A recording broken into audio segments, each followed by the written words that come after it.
शुरुआत में ब्रह्मांड कांप उठा। एक राक्षस उठा जो ना मरता था, ना ही मारना रुकता था। लेकिन देवत्व अनेक रूप धारण करता है। वराह, वह वराह जिसने स्वयं पृथ्वी को उठाया। परशुराम, क्रोध का देह धारण किए शिव का फरसा धारण किया। राम, आदर्श राजा, धर्म के आदर्श। भाग्य के युद्ध क्षेत्र में कृष्ण ने अपने भीतर ब्रह्मांड को प्रकट किया।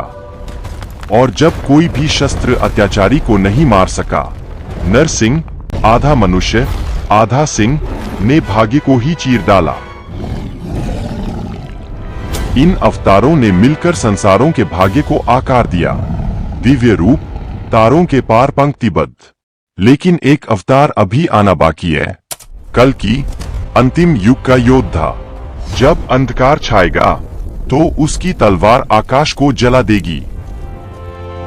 वराह, कुल्हाड़ी, धनुष, बांसुरी, सिंह, प्रत्येक संतुलन की शक्ति।